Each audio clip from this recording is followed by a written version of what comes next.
Hi there, Austin James. Today I'd like to talk to you about pain. I get a lot of letters from women who are exasperated. They've tried everything they can think of to get their husband or mate to wake up to their behavior, to their abuse, and to snap out of it and to change. And they reach out asking me if I will talk to the husband, being a former abuser, that I can help that person wake up to their sickness. Unfortunately, I have to email them back and tell them that it won't work. There's nothing I can say to an abuser to snap them out of their sickness. There's really only one way that an abuser, in my experience in working with clients, there's one way that an abuser will wake up, and that's pain. And if you think about it, it's no different than an alcoholic, a drug addict, someone that's maybe eating disorder, cutting themselves. They might realize they have some issues, but they don't understand the big picture. They don't see exactly what's going on. They don't see the destruction that they're doing to themselves and to their loved ones. And if someone were to try to talk to them and, convince them, they'll just excuse it away. It's no different for an abuser. We are, when we're in our abusive state, unaware that we are emotionally abusing our loved one, that we're psychologically torturing them, breaking down their soul, that we're sucking the life right out of you. We might know that we have some issues with anger or control, manipulation. But we chalk that up to some character flaws. And then quickly, but if you would change, if you would do this. And the problem with that is, and it's such a beautiful trait and quality in you women, is that in general, women are very nurturing, you're very loving, you're very giving, you're very self-sacrificing.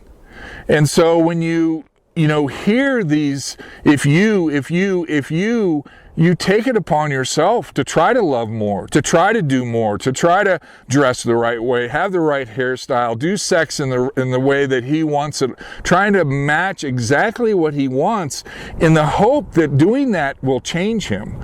And it won't. What it's doing is actually enabling him. So that just will not work. The only thing that will work is pain.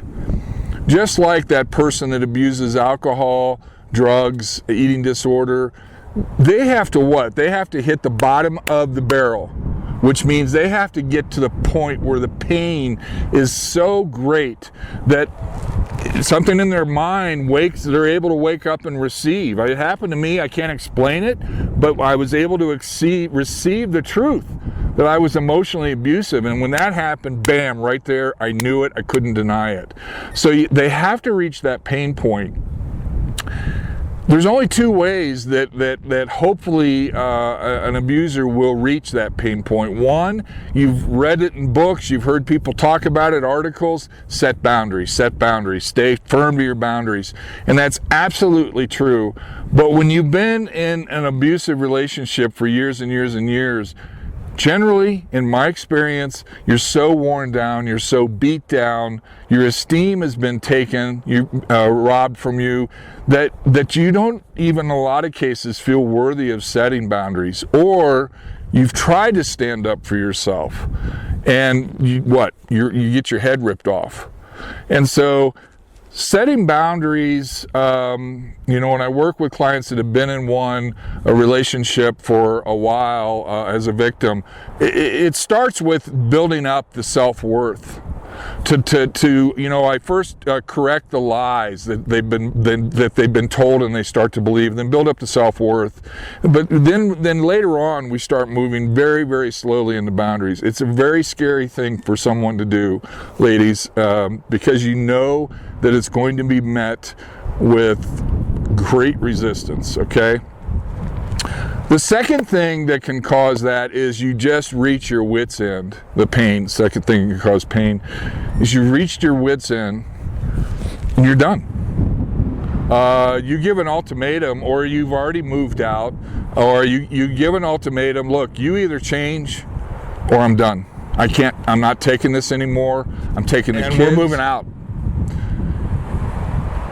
In some cases, and this won't always work, and you cannot do those things with the hope that changes them, because it's for the wrong reasons.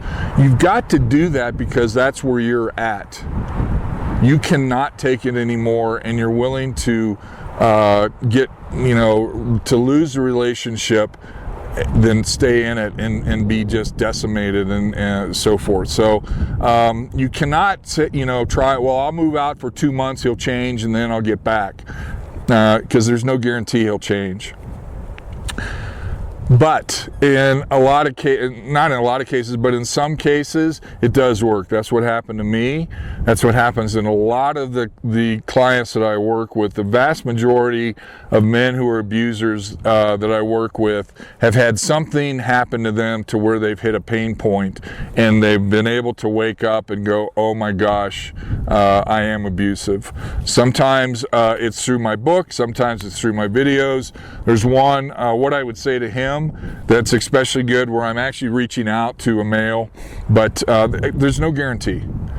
But pain is the only thing that will wake up an abuser. I feel bad for saying that. I wish there was some other way. I wish in talking, I wish in loving an abuser into health would work.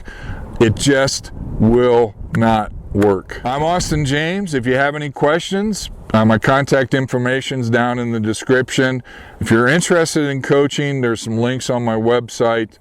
Check out my book. But in any event, if you have any questions at all, please reach out to me. I'm here to help, and I would love to hear from you. Thank you.